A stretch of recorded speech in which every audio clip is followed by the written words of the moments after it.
The not doctors seem to always be part of my life. The first events I recall were in the late 1970s.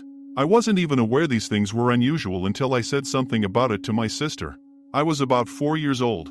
My brothers had left to go sneak onto old man Wetzel's property and fish in his private pond. Liza was babysitting me.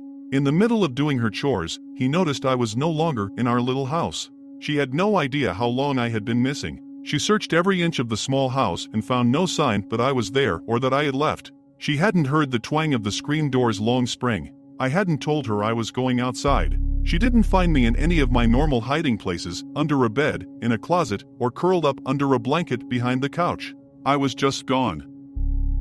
Liza had been searching for me inside, outside, in the archery shop. As she recounts the incident, she believes she was searching for at least an hour, and likely longer. This was before anyone spoke about children being kidnapped, so calling the police wasn't even close to the first thing you did when a child disappeared. Besides, we had no phone at the time. This was not uncommon in our rural community. If you needed to talk with someone, you rode your bike or a horse over to their house. If you were lucky, your parents would drive you where you needed to go. Just as Liza was spiraling into a panic and was considering hopping on her bike to make the trek over to the neighbors to borrow their phone and call someone, I came strolling out of the woods. My sister ran to me. She was sweaty.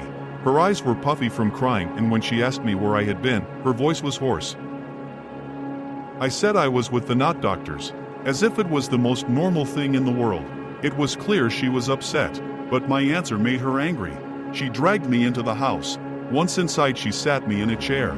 She dropped to her knees, stared at me and asked, "Seriously, bub, where were you at?" I repeated my answer again and again. When she asked for details, I couldn't give them to her. I had no clear understanding or memory other than I had seen the not doctors and they took me into a room. Everything was blank after that. When my brothers returned, Liza told them about what had happened. When our oldest sibling interrogated me, he got nothing more from me. It was decided that I was lying. So, to keep me from being whipped with a hickory switch or the leather strop, we would not tell our parents that I was gone for an hour or more. This was fine by me. I was used to not telling people what was happening with the not doctors. I think these visitors use the ploy of being sort of like doctors to put children at ease. I've often wondered what they do with kids that hate doctors. Most of the time I saw a real doctor, it was because my brother, Rudy, was getting an allergy treatment. I associated doctors with candy and sitting on mom's lap. Most kids love those things. I suspect these visitors have a way of knowing what to present and what to avoid with their specimens? Subjects? I'm not sure what that label should be. Experiments? When I really dig in and try to think about the not doctors, I have so many flashes of moments with them, I lose count.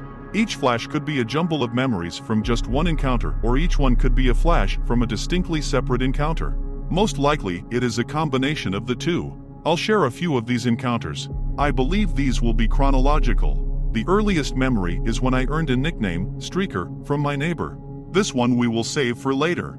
It is an oddity that I think should be shared separately. Also, something to keep in mind, I didn't recall most of these memories when I was a kid. A lot of them came back to me over the course of years. I had screen memories that started slipping away in high school, but these revelations continued for years. Even now, in my middle-aged years, I will have a sudden recollection of something new.